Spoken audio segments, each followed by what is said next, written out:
အားလုံးပဲမင်္ဂလာညချမ်းလေးပါခင်ဗျာဒီကနေ့ညမှာတော့စာရေးဆရာဘိုးဘိုးရွှေကန်ကူရေးသားထားတဲ့မြိုင်သာယာမမဲဆွယ်ပွဲဆိုတဲ့ဇာတ်လမ်းကောင်းလေးတစ်ပုဒ်ကိုရွေးချယ်တင်ဆက်ပေးလိုက်ပါရခင်ဗျာအားလုံးပဲနားဆင်ခန်းစားကြည့်ကြပါအောင်ခင်ဗျာကျွန်တော်ဒီ1956ခုနှစ်တွင်ရဲဘော်ဖြူတောင်းချမ်းသူအဖွဲ့အစည်းအတွဲမှအစိုးရရဲ့ဖမ်းဆီးမှုကိုမခံရပဲမိမိရဲ့သဘောဆန္ဒဖြင့်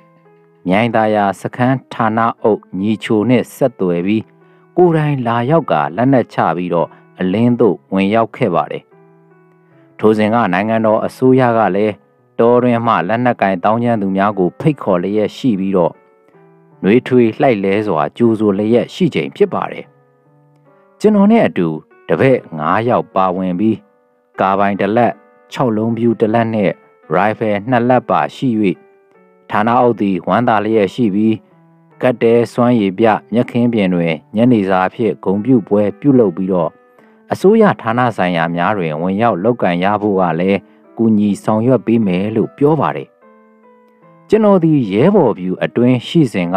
ဒုက္ခမျိုးစုံနှင့်ကြုံတွေ့ခဲ့ရ၍ပြင်းရိညီးငွေလျက်လွတ်လပ်တဲ့တာမန်ပြည်သူဘဝမျိုးကိုတောင်းတခဲ့တော်လဲ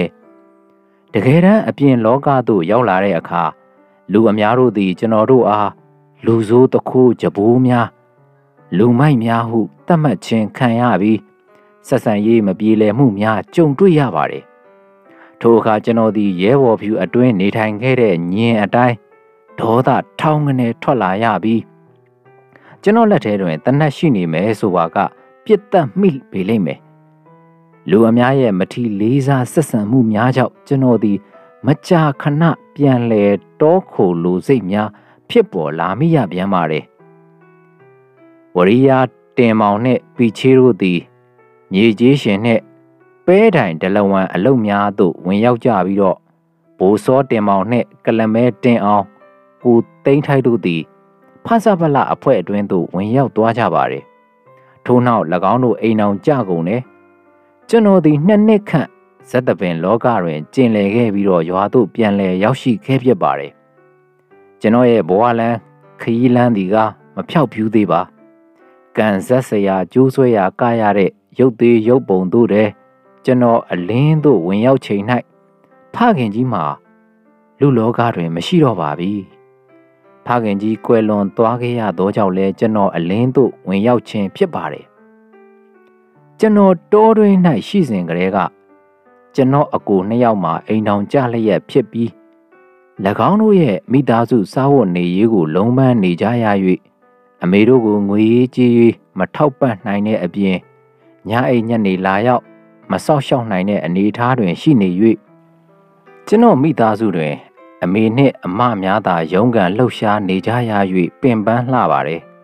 ထို့ကြောင့်ကျွန်တော်မိသားစုရဲ့တာဝန်ကိုထမ်းဆောင်ရန်ကျွန်တော်အလင်းဝင်လာခဲ့ရခြင်းဖြစ်ပါတယ်တကယ်တမ်းအပြင်လောကသို့ရောက်ရှိလာတဲ့အခါဆိုခဲ့တဲ့အတိုင်းမြည်သည့်အလောက်ကိုင်းမှအစဉ်ပြေချောမွေ့မှုမရှိပါအစပိုင်းတွင်ဟုတ်မလိုလိုနှင့်နောက်ပိုင်းတွင်အဖျားရှူးသွားရသည်သာဖြစ်ပါတယ်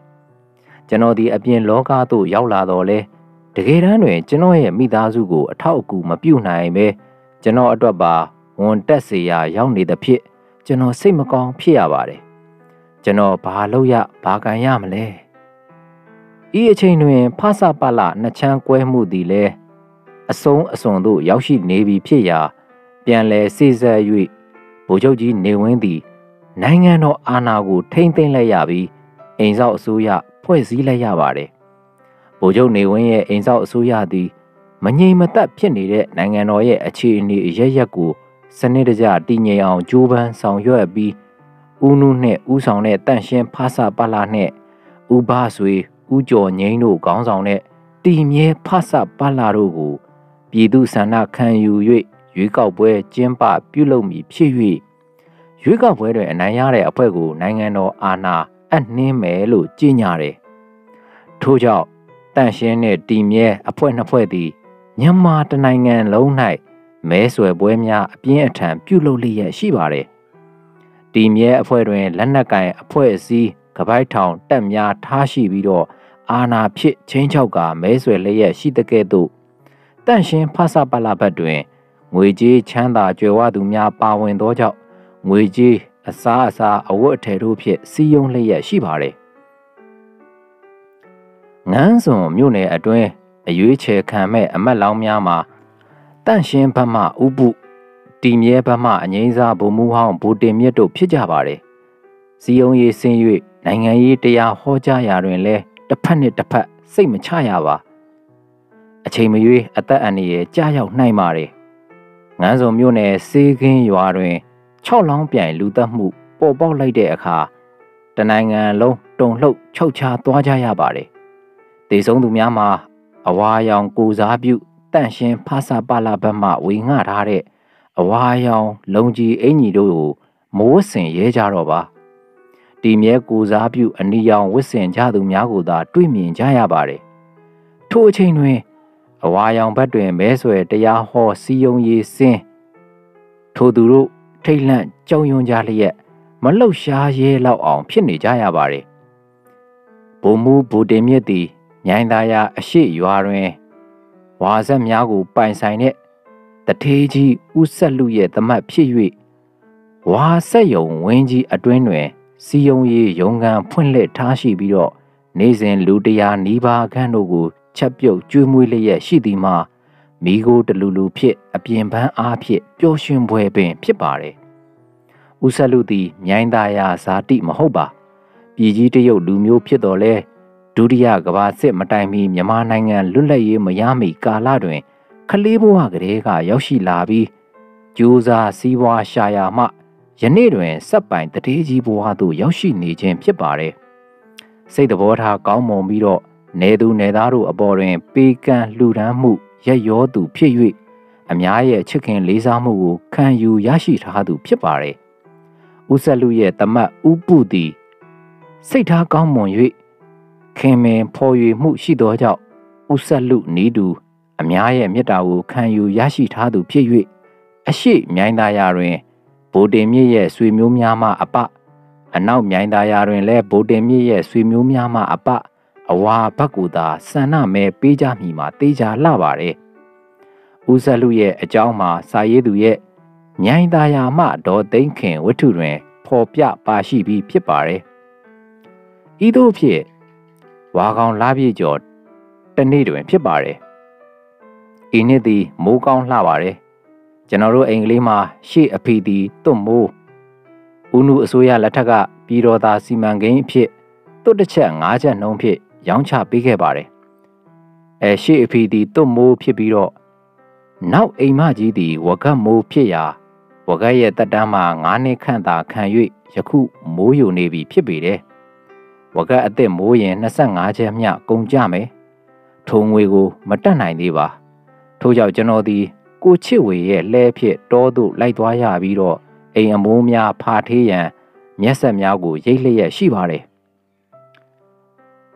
အေးမင်းဆန်မင်းမလုံနိုင်ပါဘူးကွတစ်ပိရိတ်မှာသွားနေပါနေပူတယ်ကွတတုံးလောက်တော့ခဏပါဘယ်ဟုတ်မလဲဗျာကျွန်တော်ကလဲကြုံလဲလိုက်သေးတယ်မျက်လဲရိတ်ခိုင်းသေးတယ်ဆိုတော့တဘာဝမကြသေးပါဘူးသို့တော့ကိုချစ်ဝေသည်ကျွန်တော်ကိုမျက်ရိတ်ခွင့်မပေးပါကူညီမတော့အစအဆုံးကူညီမဖြစ်မှာပေါ့ကွဟောဟိုမှာမျိုးမတန့်လိုက်လာတယ်ဘာအကြောင်းလဲမသိဘူးကွမျိုးမတန့်ရဲ့နာမည်ရင်းမှာမျိုးတန့်ဖြစ်ပါတယ်ကျွန်တော်တို့ညင်းခုန်နေကြစေမျိုးမတန့်ကျွန်တော်အနာအပြေးရောက်လာပြီကိုအေးမင်းဆန်ခမည်းတော်အိမ်မှာဥဆက်လူရောက်နေတယ်ခမည်းစီလာတာတဲ့ဒါကြောင့်ကျွန်တော်လာခေါ်တာကဲအေးမင်းဆန်မြက်ကိုမင်းကိုယ်တိုင်ရိတ်မယ်ဆိုအခုတော့ဘလို့တော့ဟုတ်ပါပြီကိုချစ်ဝေရခမည်းပဲရိတ်လိုက်ပါတော့ကျွန်တော်သွားတော့မယ်ဟုဆိုကာကျွန်တော်နဲ့မျိုးမတန့်ရွာဘက်စီတို့အပြေးထွက်ခဲ့ကြပါတော့တယ်ကိုချစ်ဝေရဲ့ယာတော်မှာရွာထိပ်တွင်သာဖြစ်၍မဝေးလှပါ15မိနစ်ခန့်အကြာတွင်ကျွန်တော်တို့အိမ်သို့ရောက်ရှိ၍လာပါတယ်အိမ်ရှိတွင်အဖြူရောင်ကြစ်ကားလေးရပ်ထားပြီးဦးဆက်လူသည်ကိုပြစ်ပေါ်တွင်အမေနှင့်စကားပြောလျက်ရှိပါတယ်ဦးဆက်လူသည်ကျွန်တော်တောခုန်နေစဉ်ကာလများတွင်လည်းအမေတို့ကိုထောက်ပံ့ခဲ့တယ်လို့သိရပြီးကျွန်တော်ရဲဘော်ဖြူဘဝဖြစ်လဲဦးဆက်လူနှင့်2ကြိမ်မျှစုံခဲ့ဘူးပါသေးတယ်လာဟေးဘိုးရဲတင့် မင်းကိုစောင့်နေတာဟာဦးလေးဘူးကျွန်တော်ကိုဘာခိုင်းเสียရှိလို့လဲဗျပြောပါခင်ဗျအေးအခုနိုင်ငံရေးအခြေအနေတွေလဲငါတူအသိပဲကွာအဲ့ဒီတော့တန့်ရှင်းဖဆပလာတဲ့ကိုငါတူဝင်မယ်ဆိုလဲဝင်ပါအပီးတိုင်မဝင်ခြင်းဘူးဆိုလဲရွေးကောက်ပွဲမပြီးခင်အထိတော့စီယုံရေးတာဝန်ယူပေးဖို့လာပြောတာဒါကတော့အလုံးနဲ့မဆိုင်ပါဘူးကွာဦးလေးလူရဲ့စေနာတက်တက်ပါငွေ90နဲ့စံနှစ်အိတ်စီတဘူးယခုအခြေအနေတွင်တန့်ရှင်းဘက်မှဝင်ပြီးတော့နယ်လှည့်၍စီယုံရေးဆင်းရင်အချိန်မရွေးအသက်အန္တရာယ်ကြားရောက်နိုင်ပါတယ်သို့တော့တနက်များကြားတွင်ကျင်လည်နေထိုင်ခဲ့တဲ့ကျွန်တော်အဖို့ရာတော့ယခုကဲ့သို့သောအန္တရာယ်လောက်မှာအိတ်ချင်စိတ်ပင်ပြေမှန်မဟုတ်ပါပြေးကြီးပွဲပင်ကောင်းနေပါလိမ့်မယ်ထို့အပြင်ကျွန်တော်မိသားစုတွင်ယခုငွေကြေးလိုအပ်နေချိန်ဖြစ်ပါတယ်ကျွန်တော်လည်းနီးအမျိုးမျိုးဖြစ်ငွေရှာခဲ့တော်လဲမြည်သည့်နီးနဲ့မှရှာဖွေ၍မရခဲ့ပါယခုမူအလွယ်နှစ်ပင်ငွေရရှိနေပြီဖြစ်ရာကျွန်တော်တွင်ညင်းဆန်စရာအကြောင်းမရှိတော့ပါထို့ကြောင့်ဖြစ်ပါတယ်ဦးလေးလူစိတ်ချပါကျွန်တော်လုပ်ပါမယ်ဘယ်နေ့လာခဲ့ရမယ်ဆိုတာကိုသာပြောပါဝမ်းသာလိုက်တာဘိုးရဲတင်ရာဒီရွေးကောက်ပွဲကာလတစ်လျှောက်လုံးငါတူကိုရဲဘော်အမိဘိုးရဲတင်လို့ပဲသုံးဆွဲကြလိုက်မယ်ထို့နောက်ဦးလေးလူသည်ရွှေသွားများပေါ်အောင်ပြုံးလိုက်ပြီးငါတူကရဲဘော်ဖြူထဲမှာတော့ကနာမည်တစ်လုံးနဲ့နေခဲ့တာဆိုတော့တစ်ဖက်အဖွဲကလူတွေလည်းရှိန်တာပေါ့ကွာဘယ်တော့လဲဆိုတော့အခုပဲဦးလေးလူနဲ့လိုက်ခဲ့ပြီတော့ဟုပြောပါတယ်ထို့ကြောင့်ကျွန်တော်လည်းကတိုက်ကရိုက်အဝတ်စားလဲလိုက်ပါတယ်မဝတ်တာကြပြီဖြစ်တဲ့ကာကီဘောင်းမီရှည်တော်စီဖနက်နဲ့တကလက်အုတ်ထုတ်ဝိုင်းကြီးကိုစောင်းလိုက်ပါတယ်မကြာမီဦးလေးလူရဲ့ချစ်ကားဖြစ်ရွာတောင်ပိုင်းဝါဆက်ယုံစီတို့ထွက်ခဲ့ကြပါတော့တယ်စီယုံရေးရုံးခန်းတွင်ကျွန်တော်အသိများလည်းရှိပြီးမျက်နှာစိမ်းလူသစ်များစွာကိုလည်းတွေ့ရပါတယ်လူအလုံးတို့မှာအရွယ်ကောင်းများဖြစ်ပြီးတော့တန်မာထွားကြိုင်းကြကဘာမဆိုလောက်ရန်ဝန်လေးမှာမဟုတ်တဲ့တတ္တိရှိသူများသာဖြစ်ကြပါမယ်ဟေးဘူရဲတင်ပြန်လာပြီကွာဟာဘူရဲတင်ရမင်းကိုအခုလိုပုံစံနဲ့ပြန်တွေ့လိုက်ရတော့တို့တွေတောထဲကိုပြန်ရောက်သွားတယ်လို့ခံစားရတယ်တချိန်ကတောထဲတွင်လှုပ်ဖော်ကင်ပတ်များဖြစ်ခဲ့ဘူးတဲ့ဘိုမဲကြီးဘိုတုတ်ချွန်ဘိုမွေကြားဘိုရွှင်ဘိုတန်ငိမ့်စသူတို့မှာကျွန်တော်တန့်ရှင်းဖဆပလာအတွင်းသို့ဝင်ရောက်လာ၍အားတက်ပျော်ရွှင်လျက်ရှိကြပါတယ်မကြာမီဥပုနှင့်တွေ့ဆုံရပြီးတော့လုပ်ငန်းတာဝန်များကိုပြောကြပါတယ်ကျွန်တော်ရဲ့အဓိကတာဝန်မှာဥပုရဲ့အသက်အန္တရာယ်လုံခြုံရေးဖြစ်ပြီးတော့စီယုံရေးနဲ့နိုင်ငံရေးတရားဟောကြားရေးတို့ကိုပါပူးတွဲထမ်းဆောင်ရမည်ဖြစ်ပါတယ်အေးစီယုံရေးဆင်းတဲ့နေရာမှာတစ်ဖက်အဖွဲ့အစည်းရဲ့စကားနာထိုးမှုလှောင်ပြောင်မှုတွေနဲ့ကြုံရမယ်ရန်စတာတွေကိုလည်းကြုံရမယ်အဲ့ဒီလိုအခါမျိုးမှာကိုယ့်ရဲ့အသက်အန္တရာယ်မနီးကပ်သေးသရွေ့တိုက်ခိုက်တပ်ဖြတ်တာမျိုးမဖြစ်စေကြနဲ့ငါတို့အဖွဲ့ဟာပြည်သူရဲ့မေတ္တာကိုရရှိပြီးနာမည်ကောင်းရနေတာပြည်သူတွေနဲ့ဆက်ဆံတဲ့နေရာမှာအချိုးသာဆုံးဖြစ်ပါစေပြည်သူတွေကြောက်အောင်မုန်းအောင်မဆက်ဆံရဘူးဥပုမှထိုကဲ့သို့မှာကြားပါတယ်ထိုနေ့ညမှစ၍ကျွန်တော်ဝါဆက်ယုံမှာပင်ထမင်းစားရပြီးတော့အဝါရောင်ဝစ်စုံ၃စုံထုတ်ပေးပါတယ်တိတ်ရကော်ဒါကြီးများဖြင့်ရွှေဝါရောင်တခြင်းများအဆက်မပြတ်ဖွင့်လျက်ရှိပါတယ်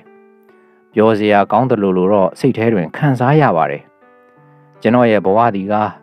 ကန်ဆက်စရာအလိုကြပြည်တွင်းတောင်းကျမ်းသူဘဝမှနိုင်ငံရေးသမားဘဝသို့တဖန်ပြောင်းလဲရောက်ရှိခဲ့ရပြန်ပါတယ်နောက်တစ်နေ့တွင်မနက်6 နာရီမှပင်ကျွန်တော်တို့သည်မနက်စာစားတောက်ပြီးတာနဲ့စီယုံရေးဆင်းရန်ကြစ်ကားပေါ်သို့ရောက်ရှိနေကြပါပြီဗိုလ်ချုပ်ချွန်မှကားမောင်း၍ထိုကားပေါ်တွင်ကျွန်တော်တင်ညွန့်ဘွေကြားနှင့်ဗောစာကြီးတို့ပါဝင်ပါတယ်လူအလုံးမှာဖြက်လက်တွက်လက်ပြီးတော့အကင်းပါသူများသာဖြစ်၍စိတ်ချရပါတယ်အရေးကြုံရင်ထွက်ပြေးမဲ့သူများလည်းမဟုတ်လက်နှေးကြမဲ့သူများလည်းမဟုတ်ကြပါအေး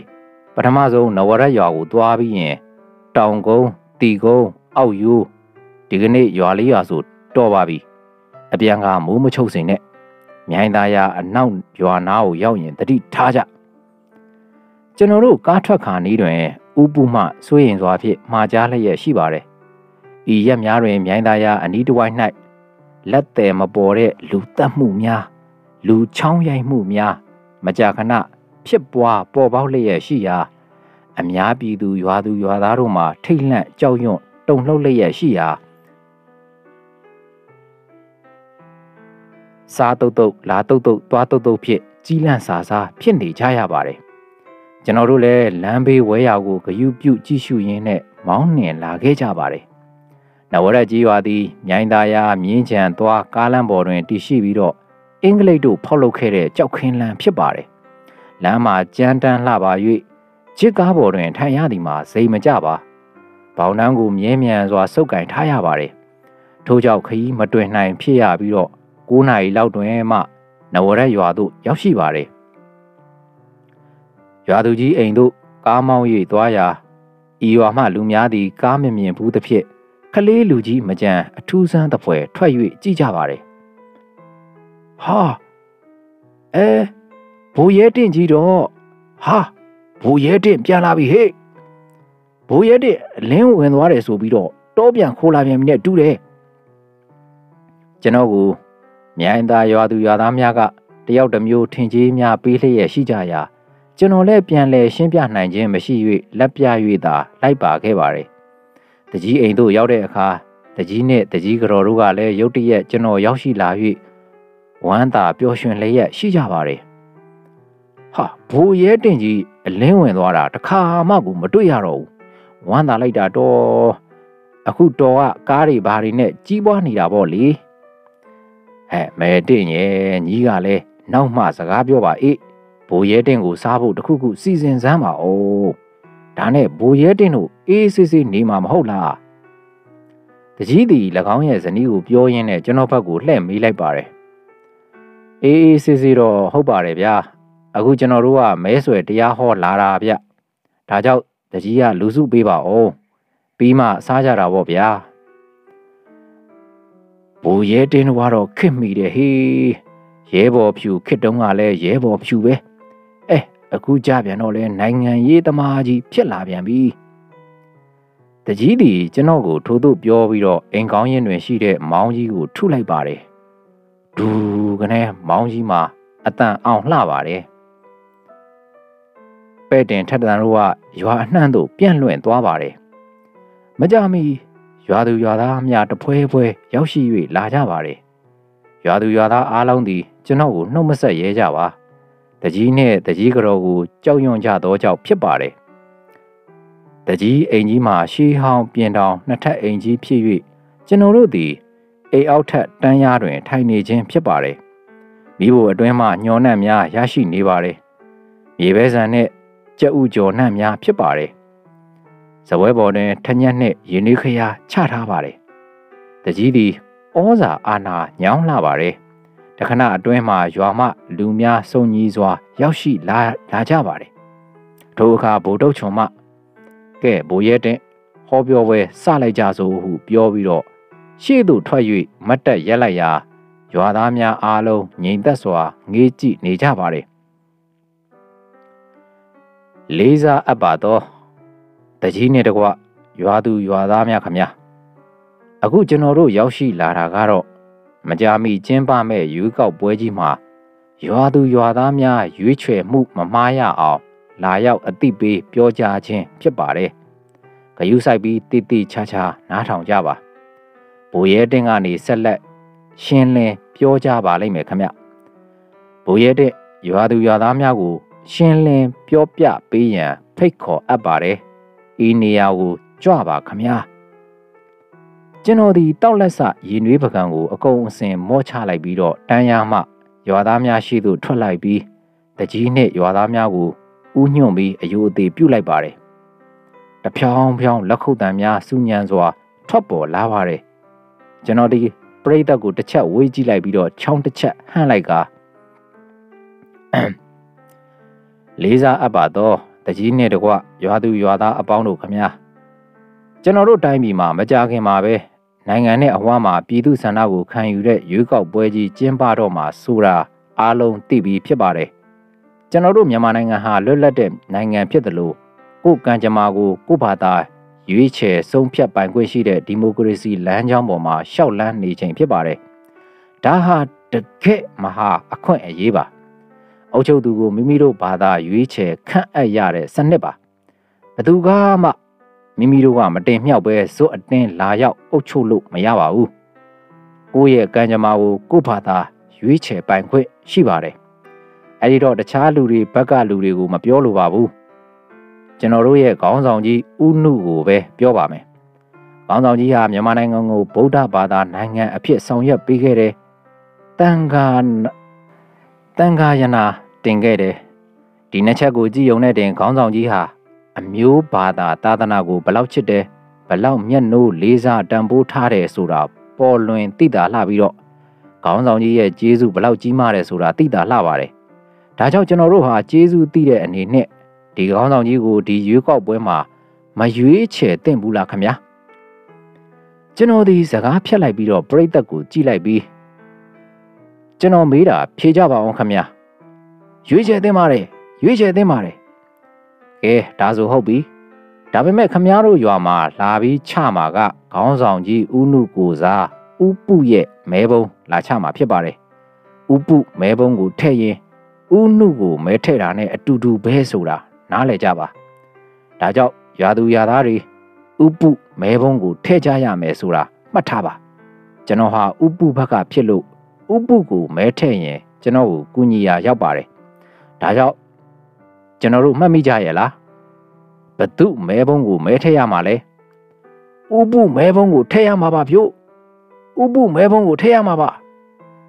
စိတ်ချပါဘိုးရဲတဲ့ကျုပ်တို့တရားလုံးဘိုးရဲတဲ့ထည့်ခိုင်းတဲ့ပုံးမဲထည့်မှာပါဟုတ်ကဲ့ကောင်းပါပြီကျွန်တော်ရဲ့တရားပွဲဒီမှာပဲအဆုံးသတ်လိုက်ပါတယ်အားလုံးကိုကျေးဇူးတင်ပါတယ်တဖြောင်းဖြောင်းနဲ့လက်ခုပ်တံများစူညံစွာထွက်ပေါ်လာပြန်ပါတယ်လက်ခုပ်တံများပြီးဆုံးသွားတဲ့အခါတကြီးမှရွာသားများကို၎င်းတို့ရဲ့နေအိမ်များသို့ပြန်စီလိုက်ပါတယ်ဘိုးရဲတင်ရေမနေ့ကလည်းအနီဘက်ကကောင်တွေလာပြီးစီယုံရေးတရားဟောကြသေးတယ်ကွကိုမြူနဲ့လူဓာတ်တွေပါကွာငါလည်းမကောင်းတတ်လို့သာမောင်းထုပေးလိုက်ရတာဘယ်သူမှအဆုံးအောင်နားမထောင်ကြပါဘူးကွာငါလည်းအမြင်ကတ်တာနဲ့တားပေးမနေတော့ဘဲနဲ့ဒီအတိုင်းကြည့်နေလိုက်တယ်တကြီးမှထို့သို့ပြောပါတယ်ထို့နောက်ကျွန်တော်တို့အဖွဲ့ကိုတကြီးမှထမင်းကျွေးပါတယ်ယခုကဲ့သို့တကြီးအိမ်မှထမင်းကိုစားရတဲ့အခါကျွန်တော်ဒီတစ်ချိန်ကတောခိုခဲ့တဲ့ဘဝကိုပြန်တတိယတလူလိုဖြစ်မိပါတယ်ရွေလျာပြောင်းလဲလျက်ရှိတဲ့အချိန်နာရီတို့ရဲ့အောက်ဝဲလူတိုင်းတို့သည်အဖြစ်အပျက်အကြောင်းအရာအသစ်တို့နဲ့ကြုံကြရကဘဝတို့လည်းပြောင်းလဲကြရတဲ့ဓမ္မထာသဘောကိုဆင်ခြင်မိရပါလေတဲ့ထို့နောက်ကျွန်တော်တို့သည်တကြီးကိုနှုတ်ဆက်ပြီးနဝရရွာမှထွက်ခွာခဲ့ကြပါတယ်အစီအစဉ်တိုင်းတရွာပြီးတရွာဝင်ရောက်တရားဟောခဲ့ကြပါတယ်စီယုံရေးအခြေအနေမှာကောင်းလှပါတယ်ယခုအချိန်တိုင်းကျွန်တော်တို့ရောက်ရှိခဲ့သမျှရွာတိုင်းမှာအားရကျေနပ်ဖွယ်ပင်ဖြစ်ပါတယ်။ဤရွာအားလုံးမှမဲများကျွန်တော်တို့ရရှိမည်မှာတေချာလှပါတယ်။အောက်ရိုးရွာအထွက်တွင်အနှဲငယ်မှောင်ရီပြိုးလျက်ရှိနေပြီဖြစ်၍လမ်းဘေးဝဲရာကိုတတိပြု၍ကြည့်ရှုရပါတယ်။ဤကဲ့သို့ရွေးကောက်ပွဲနီးကပ်လာတဲ့အချိန်တွင်ကျွန်တော်တို့ဘာမှမဖြစ်ရန်ဂရုစိုက်ကြပါမယ်။တစ်ဖက်အဖွဲ့မှလည်းကျွန်တော်တို့ဘက်မှရွေးကောက်ပွဲတွင်အနိုင်ရလိမ့်မယ်လို့လည်းခန့်မှန်းမိထားရာတောက်တင်းလျက်ရှိတဲ့အင်အားကိုရွေးကောက်ပွဲမတိုင်မီမရမကဖြိုခွင်းမိတာဖြစ်ပါတယ်။ဒုတ်ချွန်လုံးဝလမ်းကိုမမြင်ရတော့မှသာမီးဖွင့်ကွာဖြစ်နိုင်ရင်အပေါ်မီးကြီးတွေမဖွင့်နဲ့အောက်မီးလောက်သာဖွင့်ရန်သူကအဝေးကနေတို့ကိုမမြင်နိုင်အောင်ပေါ့ကွာဤနေရာသည်မြေဆူမြေပြန့်ဖြစ်ပါတယ်လဲလန်းသည်ရာပြင်းတွင်ထီးထီးသာဖြစ်ပါတယ်လမ်းဘေးဝဲရာတွင်တစ်ပင်ခြုံတွေတို့မရှိပါဤနေရာမှလွန်မြောက်လျင်မိုးဆက်တောင်ချောင်းသို့ရောက်ရှိမည်ဖြစ်ပြီးတော့လဲလန်းမှာမြင့်မားမတ်ဆောက်လာတဲ့ကြောက်ကဘာတစ်လျှောက်မှဖြတ်တန်းသွားရမည်ဖြစ်ပါတယ်ချောင်းမြောင်းလှုပ်ကြံတက်ဖြတ်လေးရှိတဲ့နေရာဖြစ်၍အန္တရာယ်ကြုံတွေ့နိုင်ပါတယ်မကြာမီကြောက်ကဘာအနီးသို့ရောက်ရှိလာပြီးလဲလန်းသည်ချောင်းရိုးအတိုင်းတောင်ဘက်သို့ချိုးကွေ့သွားပါတယ် ဤနေရာမှစ၍လမ်းဘေးဝဲရာတွင်တစ်ပင်ခြုံတွေတို့ထူထပ်စွာပေါက်ရောက်လျက်ရှိပါတယ်ဟာဟိုရှိမှချစ်ကားတစ်စီးလမ်းပိတ်ရပ်ထားတယ်ကွတို့ကဒီမှာတင်ရက်လိုက်ကျွန်တော်တို့ကားကိုလမ်းနှစ်ဘေးသို့ဝင်၍ရသလောက်ဝင်လိုက်ပြီးတော့လူအားလုံးကားပေါ်မှဆင်းလိုက်ကြပါတယ်မင်းတို့ကရာခင်းဘက်ကပတ်ပြီးတော့အဲ့ဒီကားစီကိုသွားကြငါနဲ့ဒုတ်ချင်းကတော့ဒီလမ်းအတိုင်းပြောင်းမဲသွားလိုက်မယ်ကျွန်တော်နဲ့ဒုတ်ချုံသည်တတိကြီးစွာထားလျက်ထိုချစ်ကားစီသို့တရွေ့ရွေ့တိုးကပ်၍လာခဲ့ရာဝါနှစ်ရိုက်ခန့်အရောက်တွင်ဟဲ့လူတွေရက်ဘသူတွေလဲချစ်ကားနာတွင်ရက်နေသူများမှလှမ်းအော်ဟန့်တားလိုက်ပါတယ်ငါဘိုးရဲတင့်ကွမင်းတို့ကြားဘူးခြင်းလဲကြားဘူးမှာပေါ့ကျုပ်ကအော်ပြောလိုက်ရာအော်ဘိုးရဲတင့်ကိုကျွန်တော်ရဲအောင်ပါကျွန်တော်ထိုအတန်ကိုချက်ချင်းမှတ်မိလိုက်ပါတယ်ခံခေါ်နယ်တွင်ရဲဘော်ဖြူအဖွဲ့၌ရှိခဲ့စဉ်ကကျွန်တော်ရဲ့တပည့်ကလေးတူဖြစ်ပြီးကျွန်တော်ကိုလေးစားယူသည်လှသူဖြစ်ပါတယ်ရဲအောင်သည်ကျွန်တော်ထံအပြေးလှမ်းလာပြီးတော့ဟာဘိုးရဲတင်ရာကျွန်တော်တို့တွေမတိလို့ပြန်တွေ့ကြရတာဝမ်းသာလိုက်တာဗျာအခုဘိုးရဲတင်ကအဝါအဖွဲ့ဘက်ကဘိုးရဲတင်နဲ့သာအဆက်အသွယ်ရခဲ့ရင်ကျွန်တော်လည်းဘိုးရဲတင်နဲ့အတူအဝါအဖွဲ့ထဲလိုက်မှာပေါ့ဗျာအခုတော့အခြေအနေရအနီးအဖွဲ့ထဲကိုရောက်နေရတယ်ဒါပေမဲ့ကျွန်တော်ကဒီအဖွဲ့မှာခေါင်းဆောင်ပေါ့အော်ဒါနဲ့အခုမင်းလို့ဘာလို့ကားရထားတာတော့ဩဘိုးရဲတင်းတို့မဲဆွဲအဖွဲ့ကိုနှိပ်ကုတ်ဖို့စောင့်နေတာဒီမဲဆွဲအဖွဲ့မှာဘိုးရဲတင်းပါလာလိမ့်မယ်လို့ကျွန်တော်မှသိမထားတာကဲဘိုးရဲတင်းတို့ကိုအနှောက်အယှက်ပေးမိသွားပါပြီဗျာကျွန်တော်တို့ကလမ်းဖယ်ပေးပါမယ်ဘိုးရဲတင်းတို့သွားနိုင်ပါပြီခင်ဗျာဤအချိန်တွင်ကျွန်တော်လူများသည်၎င်းတို့ရဲ့နဘေးချုံအကွယ်တွင်ရောက်ရှိနေကြပြီးအခြေအနေကိုနားဆွင့်လျက်ရှိပေမယ့်ယခုတော့အခြေအနေကောင်းသွားပြီသို့သောတတိဟုသည်ပိုသည်မရှိပါတစ်ချိန်ကတပည့်ရင်ဖြစ်ခဲ့တော်လဲယနေ့အချိန်တွင်ရန်သူဘတ်သို့ရောက်ရှိနေသူအားမြည်သို့ယုံကြည်စိတ်ချရပါမည်နီကဲဒုတ်ချွန်မင်းကားတတ်ယူကြည်ငါဒီရစောင့်မယ်ရဲအောင်လဲသူ့ရဲ့ဒရိုင်ဘာအားကားကိုလမ်းနှစ်ဘေးသို့ရွှေ့ပေးရန်စီခိုင်းလိုက်ပါတယ်မကြာမီဒုတ်ချွန်လဲရောက်ရှိလာပါတယ်ကျွန်တော်ဒီကားပေါ်ကိုမတက်သေးပါခက်လန်းလန်းအထိမောင်းသွားပြီးမှရက်ဆောက်စေပြီးတော့ရဲအောင်ကိုခြေနှစ်လိုက်ပို့စေပါတယ်ပွင့်ပွင့်လင်းလင်းပြောရရင်ရဲအောင်ကိုတစားခန့်အဖြစ်မလိုက်တစ်ပတ်ပြုတ်လုလိုက်ခြင်းဖြစ်ပါတယ်ထိုအချက်ကိုရဲအောင်ရိတ်စားမိခြင်းရိတ်စားမိပြီဖြစ်တော်လဲကျွန်တော်တို့ဂျစ်ကားစီအထိလိုက်လံပို့ဆောင်နှုတ်ဆက်ပါတယ်ထိုအချိန်တွင်ကျွန်တော်အဖွဲ့မှတခြားလူများလည်းကားပေါ်သို့ရောက်ရှိနေကြပေပြီထို့နောက်ကျွန်တော်တို့လည်းထိုနေရာမှဆက်လက်ထွက်ခွာခဲ့ကြပါတယ်နောက်ထပ်မြည်သည့်အနောက်ရှမ်းမှမတွေ့ကြရတော့ပဲမြိုင်သာယာသို့ချောချောမောမောရောက်ရှိ၍လာကြပါတယ်တရက်ထက်တရက်ရွေးကောက်ပွဲကြီးသည်လည်းနီးသက်ထက်နီးကပ်၍လာပါတော့တယ်နှစ်ဖက်အဖွဲ့အစည်းများလည်းမနာရန်လှုပ်ရှားလျက်ရှိနေကြပြီပြည်သူလူထုတွင်လည်းမကြွေးကြုံဘူးတဲ့ရွေးကောက်ပွဲဖြစ်နေတဲ့အပြင်နှစ်ဖက်မဲဆွဲမဲလူပွဲ၌ကျွဲနှစ်ကောင်ခတ်တဲ့ကြားကမြေစာပင်ကဲ့သို့အနေခတ်လှ၍ရွေးကောက်ပွဲကြီးကိုမြန်ပြီးစေခြင်းကြပြီဖြစ်ပါတယ်ကျွန်တော်တို့လည်းစီယုံလှုပ်ဆော်မှုများကိုတိုးမြင့်ဆောင်ရွက်လျက်ရှိရာမန္တလေးမြို့မှခစ်ပေါ်တီးဝိုင်းများနှင့်အဆိုတော်များကိုခေါ်ယူထားရှိပြီးတော့ဤယနေ့တနေ့ကိုမြိုင်သာယာအရှိရွာနှင့်မြိုင်သာယာအနောက်ရွာတို့ကိုလှည့်လည်ဖျော်ဖြေ၍တန်ရှင်းဖာစာပါလာကိုထောက်ခံလိုသူတို့စီတန်းလှည့်လည်ရာသို့လိုက်ပါနိုင်ကြောင်းကြေညာဖိတ်ခေါ်လျက်ရှိရာအဝါရောင်ဝစ်စုံများဝစ်စင်ကြပြီးဟိုမှဒီမှဇေရန်စုရက်သို့ထွက်လာကြပါတယ်ရွေးကောက်ပွဲနီးလာ၍ဝါဆက်ယုံမှရွာတောင်ပိုင်းဈေးကုန်းလမ်းစုံ BOC ခြံဝင်းထဲသို့စီယုံရေးရုံးခန်းပြောင်းရွှေ့လိုက်ပြီးတော့ရေတမာပင်ကြီးများပေါ်တွင်လော်စပီကာကြီးများတင်၍ရွှေဝါရောင်တခြင်းများကိုအဆက်မပြတ်ဖွင့်လျက်ရှိပါတယ်ဤတခြင်းကိုနေ့စဉ်အကြိမ်ကြိမ်အခါဖွင့်နေသောကြောင့်ကလေးများပင်အလွတ်ရနေကြသဖြင့်လိုက်ဆိုနေကြပါတယ်လူဆုံးပြီလားဟေ့ဘ ဘိုးရဲတင်းတို့ကားကရှေ့ဆုံးကထွက်ရမယ်လိုက်ပါတဲ့သူတွေအားလုံးတယောက်မကြံအလံတလက်စီပေးကြဟိခလေးငယ်တွေကားပေါ်တင်းအတန်ချက်ဆက်သမားတွေတီးဝိုင်းသမားတွေလူဆုံးပြီလားဖြည်းဖြည်းချင်းလှဲ့မှာဆိုတော့အချိန်ယူရမှာစောစောထွက်နိုင်ဖို့လိုတယ်ဘာကြီးဖြိုးသည်ဦးဆက်လူရဲ့ရောက်ဖဖြစ်ပါတယ်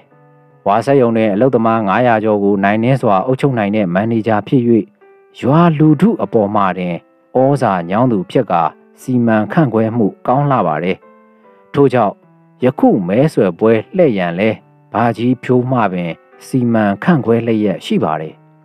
ကျွန်တော်တို့ကနောက်တွင်ကြံရှိတဲ့ကားဖြစ်ဥပုကိုယ်တိုင်လိုက်ပါမည်ဖြစ်ပြီးတော့ထို့နောက်တွင်တီးဝိုင်းအဖွဲ့အကအဖွဲများ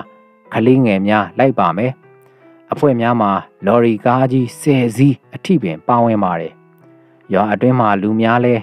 ဤမြကားတို့များပြတာကိုမတွေ့ဘူးသဖြင့်အထူးစိတ်ဝင်စားလျက်ရှိကြပါတယ်မကြာမီ BOC ဝင်းကြီးအတွင်းမှကားများတန်းစီထွက်ကြပါတယ်ကားတိုင်းတွင်အဝါရောင်အလံများတက်ဆင်ထားပြီးလူတိုင်းသည်အဝါရောင်ဝတ်စုံများကိုဝတ်ဆင်၍အဝါရောင်အလံငယ်ကလေးများကိုင်ဆောင်ထားကြပါတယ်ကျွန်တော်ဒီလဲအဝါရောင်ပိတ်စကိုပုတ်ဝါကဲ့သို့လဲတွင်စီးပြီးတော့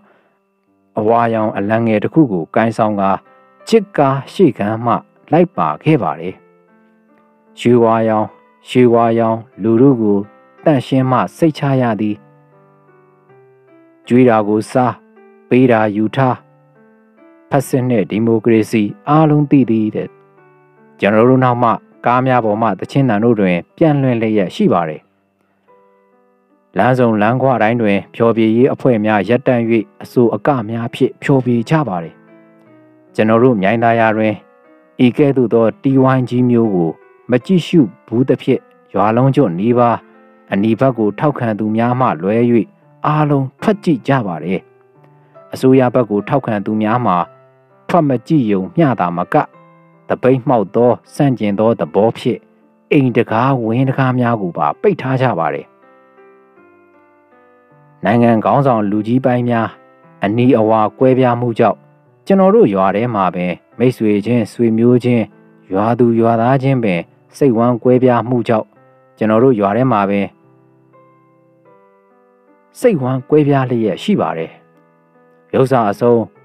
ဘုံတော်ကြီးကျောင်းများပင်စိတ်ဝမ်းကွဲပြားလျက်ရှိကြပါတယ်ထို့ကြောင့်ပရိသတ်ထဲတွင်ဘုံတော်ကြီးအချို့ကိုသာတွေ့မြင်ရပါတယ်ကျွန်တော်တို့တွင်ကား12စီးအပြင်ရာချီတဲ့လူရန်ကြီးပါဝင်၍အလှဲ့တန်းကြီးမှာရှေ့လျားလှပါတယ်ကျွန်တော်တို့ရှေ့ပြေးဂျစ်ကားရွာလေလမ်းမသို့ချိုးကွေ့တဲ့တိုင်အောင်ဈေးကုန်းပိုင်းတွင်လူရန်ကြီးမဆုံးသေးပါပရိသတ်ထဲတွင်လည်းအဝါရောင်ဝတ်စုံများဝတ်ဆင်ထားကြတဲ့သူများနှင့်အဝါရောင်အလံငယ်များကိုင်ဆောင်ထားသူတို့ပါဝင်ပြီးကားများပေါ်မှတီဆူကခုံသူတို့နှင့်အပြိုင်တီဆူကခုံကြ၍ပျော်စရာကောင်းလှပါတယ်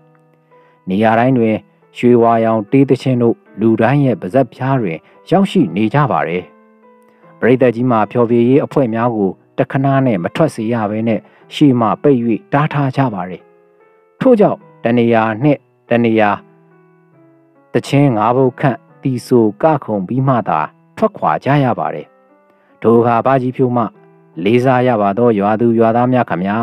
ကျွန်တော်တို့အဖွဲ့ကိုအခုလိုတခဲနဲ့အားပေးတာကိုတော့ကျေးဇူးတင်ပါတယ်ဝမ်းလဲသားပါတယ်ဒါပေမဲ့ကျွန်တော်တို့နဲ့အတိုက်ခံရွာဘက်ကိုသွားရအောင်မမို့လို့ဒီညနဲ့ကြည်နေကြပါခမညာအဲ့ဒီကအပြန်တညလုံးဆက်လက်ဖြောပြီးပေးပါမယ်ခမညာပရိသတ်ကြီးမှလည်းကျွန်တော်တို့အဖွဲ့ကိုထောက်ခံအားပေးကြသူများဖြစ်၍နားလေသဘောပေါက်ခါလမ်းဖယ်ပေးကြပါထို့ကြောင့်ကျွန်တော်တို့လည်းမြည်သည့်နေရာမှမရက်တော့ပဲအနောက်မြိုင်သာယာစီသို့ဆက်လက်ထွက်ခွာခဲ့ကြပါတယ်အရှိမြိုင်သာယာနဲ့အနောက်မြိုင်သာယာသည်4 ဖာလုံခန့်သာကွာဝေးပါတယ်ရွာ200ကြားတွင်မိုးဆက်တောင်ချောင်းစီးစင်းလျက်ရှိပြီးတော့ချောင်းရီမှာခြေသလုံးဝက်ခန့်သာရှိ၍အကျယ်မှာဝါ2 ပြန်ခန့်သာရှိတော်လဲနှစ်စဉ်မိုးရာသီတွင်တောင်ကျချောင်းရီများအရှိန်ပြင်းစွာစီးစင်းလျက်ရှိတဲ့ရာမကြာခဏရေစည်းကြောင်းပြောင်းလဲစီးစင်းလေရှိ၍ချောင်းရိုးကြီးမှမူကျေပြန့်လှပါတယ်စီတန်းလှဲ့လေရာတွင်လိုက်ပါသူတို့များပြားလှသောကြောင့်ကားများဖြင့်အားလုံးကိုမတင်နိုင်ပါ ခြေချင်းလျှောက်ကြရသူများပြားလှပါတယ်ထို့ကြောင့်ကျွန်တော်တို့ကားများမှာလည်းအမြန်မောင်းမရပဲခြေချင်းလျှောက်သူများကိုစောက်ခေါ်၍ဖြည်းဖြည်းချင်းသာမောင်းနှင်ကြရပါတယ်ကျွန်တော်တို့ချောင်းရိုးကိုဖြတ်တဲ့အချိန်၌တောင်အရက်စီသို့အမှတ်မထင်မှန်းမျှော်ကြည့်မိရာမိုးဆက်တောင်တန်းစီသို့မိုးရိပ်များတက်နေတာကိုတွေ့မြင်လိုက်ရပါတယ်ရင်ထဲတွင်ထိတ်သွားရပြီးမိုးမရွာပါစေနဲ့လို့ဆုတောင်းမိတယ်မိုးဆက်တောင်တန်းတွင်မိုးရွာပါက3 နာရီအတွင်းတောင်ကျချောင်းရည်များဤနေရာသို့ရောက်ရှိလာမည်ဖြစ်ပြီးတော့ထိုချောင်းကိုမြည်သည့်နည်းနဲ့မှဖြတ်ကူးနိုင်မည်မဟုတ်ပါကလေးများနဲ့အမျိုးသမီးများပါဝင်နေ၍အန္တရာယ်များနိုင်ပါတယ်အနောက်မြိုင်သာယာရွာမြောက်ဖက်ပေါက်မှဝင်ရောက်ပြီးတော့ရွာလေလမ်းမကြီးအတိုင်းတောင်သို့တက်ခဲ့ကြပါတယ်ထူးဆန်းလာပါတယ်နေကင်းကြောင်တောင်ကြီးမှာပင်တရွာလုံးရှိအိမ်များအားလုံးတကားများပိတ်ထားကြပြီးအပြင်ဘက်တွင်လူတဦးတယောက်ကိုမှမတွေ့ကြရပါလူမနေတဲ့ရွာပြက်ကြီးတစ်ခုသို့ရောက်နေသလိုဖြစ်နေပြီးတော့စိတ်ထဲတွင်မတိုးမတန့်ဖြစ်လျက်အန္တရာယ်ရဲ့အငွေ့တက်တို့ကိုခံစား၍နေရပါတယ်ဒီဝိုင်းအဖွဲ့များကတော့ကြီးစားများဖြစ်ပြီးတော့ဤနယ်ဒေသအကြောင်းဘာမှမသိရှိထား၍စိတ်လွတ်ကိုလွတ်ပျော်ရွှင်စွာတီးမှုလျက်ရှိကြပါတယ်ကျွန်တော်မှလုံခြုံရေးတာဝန်ခံဖြစ်နေ၍ပို၍စိုးရိမ်မိပါတယ်ထို့ကြောင့်ကျွန်တော်သည်ရွာလေသို့ရောက်တဲ့အခါရွာတောင်တကားအထိမသွားတော့ပဲအရှိတကားမှထွက်၍ပြန်ရန်ဆုံးဖြတ်လိုက်ပါတယ်ဒုတ်ချွန်မွေချာတင်ညွန့်တို့ဂယူဆိုင်ကြဟိအခြေအနေမကောင်းဘူးမင်းတို့ရှေ့ကသွားကြငါဥပုကိုစိတ်မချဘူးငါအဲ့ဒီကားပေါ်ပြောင်းပြီးလိုက်ခဲ့မယ်တကယ်လို့အရေးကြုံလာရင်မင်းတို့ကကာပေးငါဥပုကိုအရာထုတ်သွားမယ်ကျွန်တော်ဒီရုတ်တရက်အန်ဒီရဲ့ပေါ်ပေါက်လာပါကမြည်တို့ဆောင်ရွက်ကြရမှာကိုကျွန်တော်လူများကိုမှားကြားပြီးတော့ဥပုလိုက်ပါလာတဲ့ဂျစ်ရိုဘာကားပေါ်သို့တက်လိုက်ပါတယ်ထိုစဉ်ကလားကြီးကျော်တန်းအပြေးရောက်လာပြီးတော့ကျွန်တော်နာနာတို့ကတ်ခါလေတံတူးတူးဖြစ်ဘူရဲတဲ့ရွာတကားတွေအားလုံးပိတ်ထားလိုက်ပြီတဲ့ကျွန်တော်တို့ဘလို့လုံးမလဲအေးလောလောဆယ်တော့ကားတန်းလူတန်းတွေမကျဲအောင်ဘာကြီးဖြိုးကိုပြောခိုင်းလိုက်လောလောဆယ်တော့ငါလည်းမပြောတတ်သေးဘူးအခြေအနေကြည့်ပြီးတော့စီစဉ်မယ်မင်းကရှေ့နောက်ပြေးသွားပြီးတော့နောက်ဆုံးအနေအထားကိုငါ့ကိုမကြသတင်းပေးလက်ကျွန်တော်ညွှန်ကြားချက်ကိုရရှိတာနဲ့ကလားကြီးကျော်တန်းလဲအလက်တန်းရဲ့နောက်ဖျားစီသို့အပြေးထွက်ခွာသွားပါတယ်ကျွန်တော်တို့ရဲ့အဆိုအကအဖွဲ့များသည်အန်ဒီရဲ့အရေးငွေများကိုမသိရှိကြပါအရှိန်ဟုန်ကောင်းကောင်းဖြင့်ပျော်ရွှင်စွာတီးဆိုကခုံလျက်ရှိကြပါတယ်ထိုအချိန်၌ကျွန်တော်တို့သည်ရွာလေလမ်းလေးခွထိပ်သို့ရောက်ရှိနေပြီဖြစ်ပါတယ်ထိုအချိန်မှာပင်ကျွန်တော်တို့သွားမဲ့လမ်း3လမ်းစလုံးမှာအမိုးဖွင့်ဒေါ်ချစ်ကားများမျက်နှာချင်းဆိုင်မောင်းနှင်လာကြပြီးတော့လမ်းပိတ်ထားလိုက်ကြပါတယ်ရွာလမ်းများမှာလည်းကျယ်ဝန်းခြင်းမရှိ၍ကျွန်တော်တို့ကားများလည်းနောက်ကျောင်းပြန်လှည့်၍မရနိုင်ပါမကြာမီကျွန်တော်တို့အလှည့်တန်းရဲ့နောက်တွင်လည်းဒေါ်ချစ်တစ်စီးရောက်ရှိလာပြန်ပါတယ်လေးဘက်လေးတန်းစလုံးပိတ်ထားလိုက်ချေပါပြီဒီထိုအခါမှတီးဝိုင်းအဖွဲ့များလည်းရက်သွားကြပြီးထိတ်ထိတ်ပြပြဖြစ်ကုန်ကြပါတယ်ဒေါ်ချစ်ကားများပေါ်တွင်အနီရောင်ဝတ်စုံဝတ်ထားသူများတွင်ကလေးနှင့်အမျိုးသမီးများမပါဝင်ပါတန်တမာမာအရွယ်ကောင်းယောက်ျားသားများဖြစ်ပါတယ်ညနာများသည်လည်းခတ်ထန်မာကြောလျက်ရှိပြီးလက်နက်များပါရှိမယ်ထင်ပါတယ်ကျွန်တော်တို့လည်းမြည်တို့ပြုလုပ်ရမည်မသိအခက်တွေ့လျက်ရှိပါတယ်ဥပုလည်းချွေးများပြန်လျက်ရှိပါတယ်ဒီအချိန်မှာပင်မိုးတို့သည်လည်းပြိုကျမတက်တိမ်ညိုတိမ်မဲတိမ်တိုက်ကြီးများဖုံးအုပ်၍လာပါတယ်တခဏအတွင်းမိုးရွာချပြီးတော့မယ်ယခုအချိန်ဆိုရင်မိုးဆက်တောင်တန်းကြီးများပေါ်တွင်မိုးများရွာချနေလေပြီလောထို့သောဆိုရင်မကြမီတောင်ကျရည်များစီးဆင်းလာပြီးတော့မယ်ထို့သောဆိုရင်ကျွန်တော်တို့သည်ရွာထဲမှဖောက်ထွက်နိုင်လျင်တော်မှချောင်းကိုဖြတ်ကူးနိုင်မည်မဟုတ်ပါဒေါ်ချစ်ကားများပေါ်မှဒိုးဘက်အဖွဲ့များပေါ်လာပြီးတော့ဒိုးဘက်တန်ဆန်းလိုက်ပြီးတော့ရွာအုံမောင်းကြီးကိုဒူးကနေ9ချက်ခန့်ထုလိုက်လျင်အိမ်များအားလုံးတကားများပွင့်လာပြီးလူများထွက်လာကြပါတော့တယ်လမ်းသုံးသွယ်မှဒေါ်ချစ်များနဲ့အတူလူများပါဝိုင်းပိတ်ထားသလိုဖြစ်သွားပါတယ်ထို့နောက်ဒိုးဘက်အဖွဲ့မှစတင်တိခတ်ပါတယ်မြိုင်သားရအနောက်ရွာသူရွာသားများကပါဝိုင်းဝန်းတီဆိုကြပြီးတော့ပြောင်းလောင်းရီမောကခုန်ကြပါတော့တယ်တစ်ဖွဲ့ပြီးတစ်ဖွဲ့ဆက်လက်တီဆိုနေကြရာမကြာမီ မိုးမိတော့မှဖြစ်ပြီးတော့မှောင်ရီပြိုးစပြုတ်နေပေပြီ၎င်းတို့ရဲ့ရည်ရွယ်ချက်ရိပ်စားမိပေပြီညအမှောင်ရောက်အောင်အချိန်ဆွဲနေခြင်းဖြစ်ပေတယ်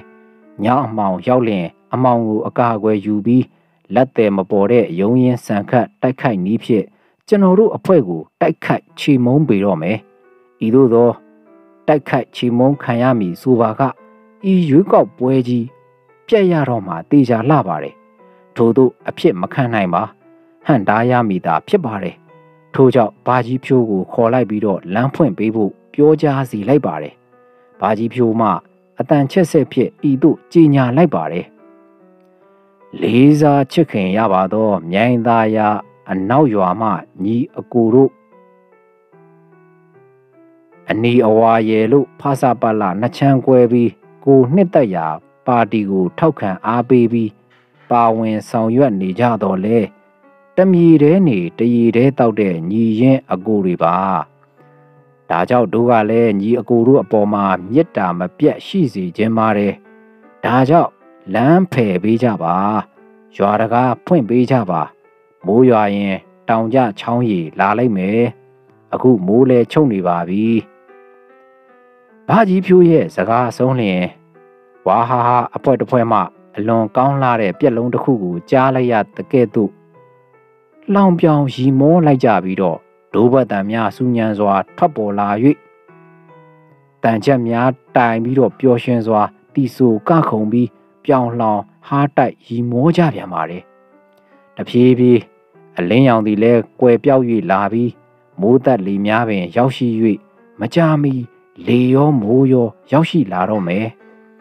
ကျွန်တော်တယောက်အတွက်လွတ်မြောက်ရေးမခဲရင်းတော့လဲ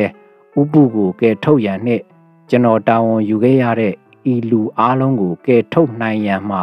မည်သို့မှမဖြစ်နိုင်ပါ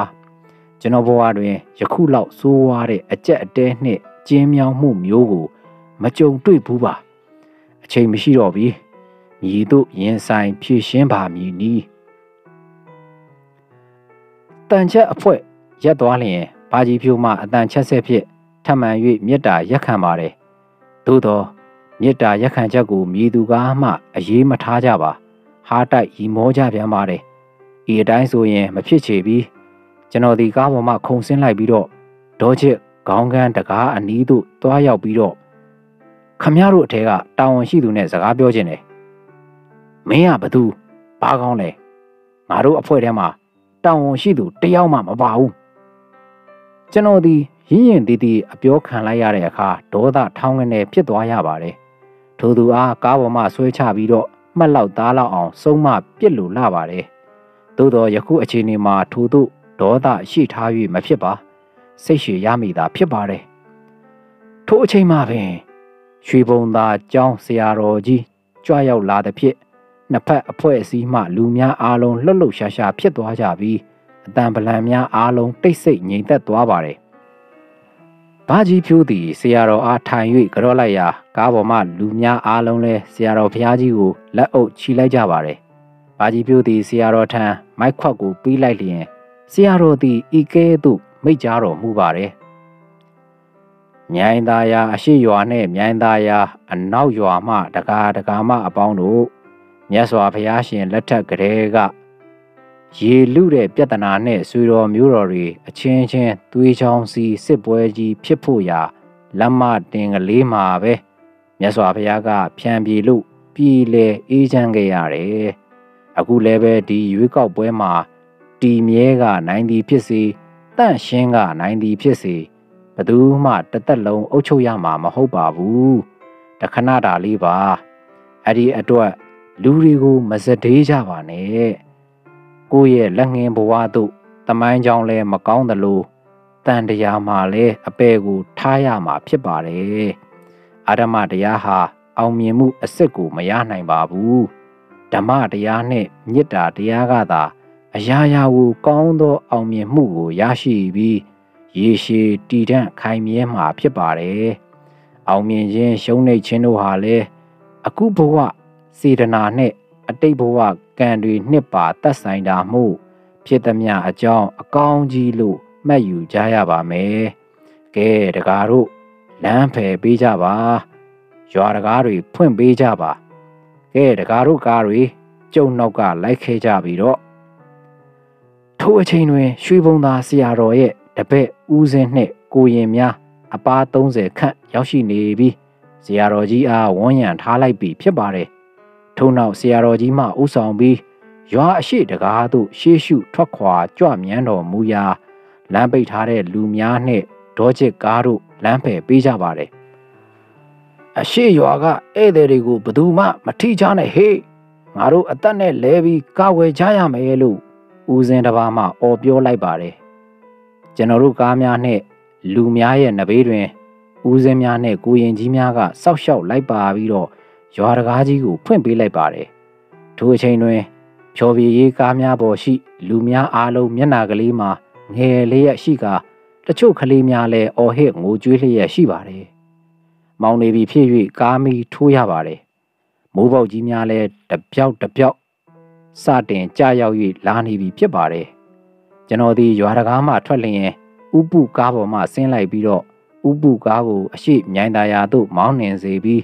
ကျွန်တော်တို့ကြစ်ကားကိုလမ်းဘေးသို့ချပေးထားပြီးတော့ဖြော်ပြရေးကားများကိုအရင်သွားစေပါတယ်ဒီကားကပစ္စည်းမပါဘူးအရှိဘက်ကန်းရောက်တာနဲ့ကားပေါ်ကလူတွေချထားခဲ့ပြီးတော့ဒီကလူတွေပြန်လာခေါ်လက်ကျွန်တော်ကထို့သို့ကားသမားကိုမှားကြားလျက်ရှိတော်လဲရွာတကားဖွင့်တာနဲ့ကျွန်တော်တို့အဖွဲ့မှခြေချင်းလိုက်ပါလာသူတို့သည်အလံတိုကိုပြစ်ချပြီးအရှိဘက်ကန်းသို့သူလဲသူကွဲနဲ့ကြောက်အားလန့်အားထွက်ပြေးကုန်ကြပြီးတော့မပြေးလွှားနိုင်သူအနှဲငယ်မျှသာကြံရစ်ပါတယ်တကားကြီးတို့ဖြည်းဖြည်းလှုပ်ပါတကားကြီးတို့အားလုံးဟိုဘက်ကန်းရောက်မှကျုပ်တို့ပြန်မှာပါဖြည်းဖြည်းလှုပ်ပါတင်မဖျားအရှင်ဖျားတို့ကိုကျေးဇူးတင်ပါတယ်ဥတင်ပါတယ်ဖျားတပည့်တော်တို့ကိုခွင့်ပြုပါအောင်ဖျားလူအားလုံး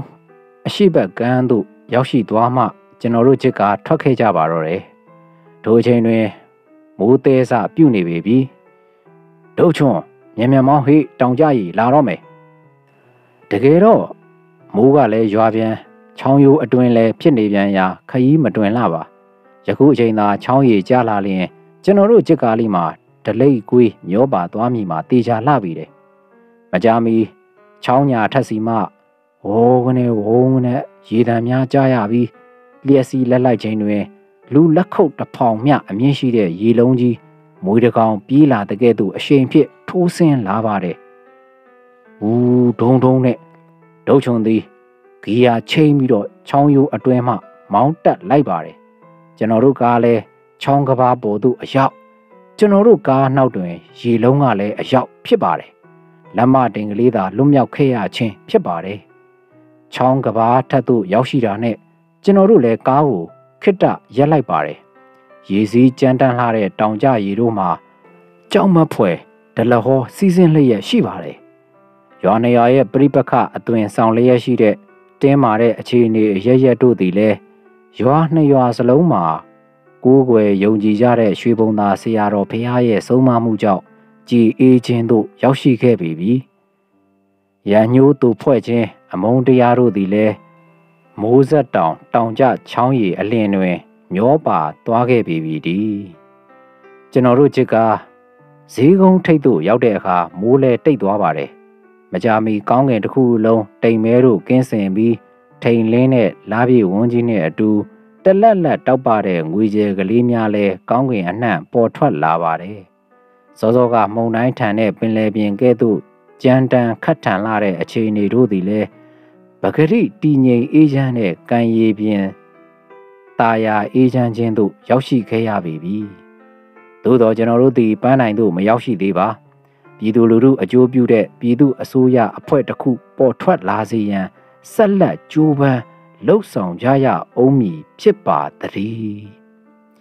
မြိုင်သာယာတွင်အမှန်တကယ်ဖြစ်ပေါ်လာခဲ့တဲ့ဖာစာပါလအနီးအဝါမဲဆွယ်ပွဲမှအဖြစ်အပျက်တစ်ခုအား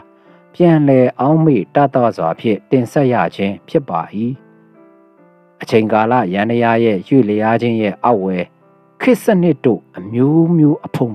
ပြောင်းလဲခဲ့ရခြင်းတို့အားတန်ဝေကရယူမိပါ၏